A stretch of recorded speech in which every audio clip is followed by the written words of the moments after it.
Why INFJs want to save people. Have you ever met someone who feels deeply responsible for other people's pain, even when no one asked them to be? Someone who listens longer than they should, gives more than they have, and somehow feels guilty when they can't fix everything. If that person is you, or someone you know, there's a good chance you're dealing with an INFJ. Today, we're uncovering why INFJs feel such a powerful urge to save people, where it comes from, and why it's both their greatest strength and their greatest challenge.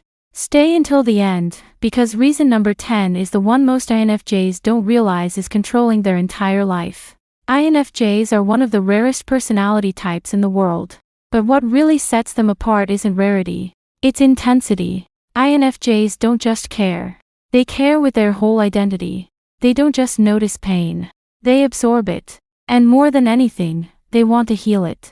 This isn't about being a hero or seeking praise. Most INFJs actually hate attention.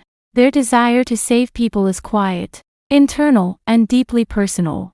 So today, we're breaking down the 10 core reasons INFJs feel compelled to rescue, guide, protect, and heal others. As you listen, notice how many of these feel uncomfortably accurate. 1. INFJs feel other people's emotions as their own.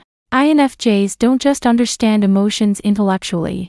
They experience them in their body. When someone around an INFJ is hurting, stressed, or lost, the INFJ's nervous system reacts as if the pain belongs to them. This comes from their dominant intuition paired with deep emotional awareness. They read micro-expressions. They sense shifts in tone. They feel emotional undercurrents before words are even spoken. So when someone is suffering, an INFJ isn't thinking, "That's unfortunate." They're thinking, "This hurts, and I need to make it stop." Saving people becomes a way to regulate their own inner discomfort. If others are okay, the INFJ can finally breathe. This is why INFJs often struggle to walk away from broken situations. Leaving feels like abandoning a part of themselves. If this sounds familiar, keep listening, because this emotional merging explains almost everything else on this list. 2. INFJs are wired for meaning and purpose. INFJs don't want a shallow life. They want a meaningful one. They constantly ask questions like, why am I here? What am I meant to do? How can I make my existence matter? For many INFJs, helping others becomes the answer to those questions. Saving people gives their life direction. It turns pain into purpose. When an INFJ helps someone heal, grow, or find clarity, it confirms a deep internal belief. I exist for a reason. This is why INFJs are drawn to roles like counselors, teachers, healers, writers, and guides. It's not about the job title. It's about impact. The danger is that INFJs can tie their self-worth to how much they help. If they're not saving someone, they may feel lost, empty, or useless. 3. INFJs see people's potential more than reality. INFJs don't see people as they are. They see people as they could be. Their intuition naturally projects forward. They notice hidden strengths, untapped gifts, and unrealized growth. So when an INFJ looks at someone struggling, they don't see a lost cause. They see a future version that hasn't arrived yet. This creates a powerful urge to intervene, to guide, to nurture, to push gently toward that potential. The problem is that INFJs can fall in love with potential instead of reality. They may stay in unhealthy friendships or relationships because they believe in who someone could become. In their mind, saving someone isn't forcing change. It's helping them become who they were always meant to be. This reason alone explains why INFJs attract emotionally unavailable or wounded people. 4. INFJs were often emotional caretakers early in life. Many INFJs learned early on that their role was to be the emotional stabilizer.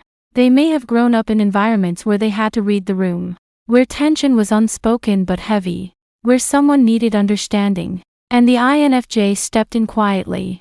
Over time, this creates a subconscious identity. I am the one who holds everything together. Saving people becomes familiar. It feels like home. Even as adults, INFJs may gravitate toward people who need support because it matches the role they learned to play. This isn't weakness. It's conditioning. But it can lead to burnout if the INFJ never learns that they're allowed to be supported too. 5. INFJs believe pain should mean something.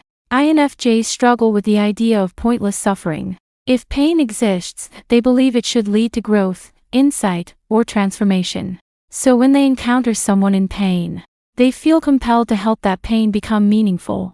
They ask questions like, "What can this teach you? How can this change you? What are you becoming through this?"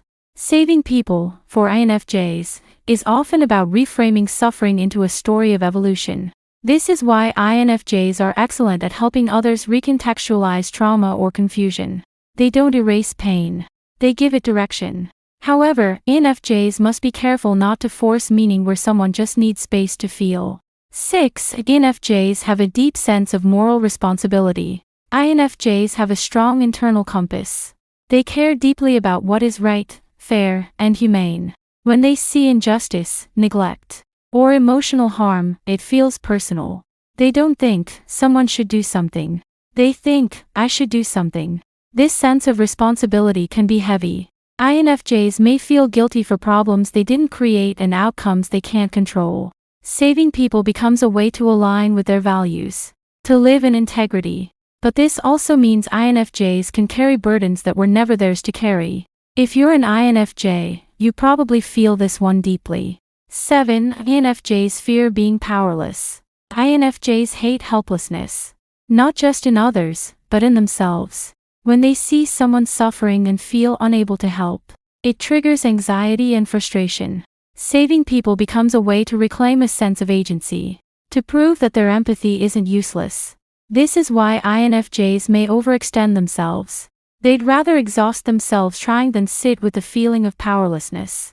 The irony is that sometimes the most powerful thing an INFJ can do is step back. But that takes time and self-trust to learn. We're getting closer to the deepest reasons now. 8. INFJs seek deep emotional bonds. INFJs crave depth. Surface-level connections drain them. They want real, raw, transformative relationships. Helping someone through a difficult time creates instant depth. It builds trust. It creates emotional intimacy. Saving people can become a shortcut to connection. The danger is that relationships built only on crisis can become unbalanced. The INFJ becomes the healer, not the equal. Healthy connection requires mutual support, not one-sided rescue. This is a lesson many INFJs learn the hard way. 9. INFJs believe in human goodness. Despite their realism, INFJs are idealists at heart. They believe people can change. They believe healing is possible. They believe compassion matters. Saving people is an expression of hope, even when the world feels harsh or disappointing. INFJs hold on to the belief that kindness can shift outcomes. This belief keeps them going. But it can also make disillusionment painful when their efforts aren't reciprocated or appreciated. Still, most INFJs would rather risk disappointment than give up on humanity. 10. INFJs are trying to heal something in themselves. This is the one most INFJs don't see at first. Often, the desire to save others mirrors an unhealed part of the INFJ. By helping others feel understood, they seek understanding. By guiding others, they seek guidance. By healing others, they attempt to heal themselves. This doesn't make their compassion selfish. It makes it human. When INFJs learn to turn that same care inward, everything changes. They stop rescuing and start connecting. They stop sacrificing and start balancing. And that's when their gift becomes sustainable.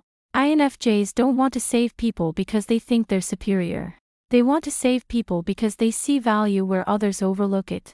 But the most important lesson for every INFJ is this: you don't have to save everyone to matter.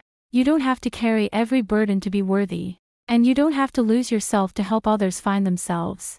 If this resonated, sit with it. Reflect on it. And remember, even the healer deserves healing.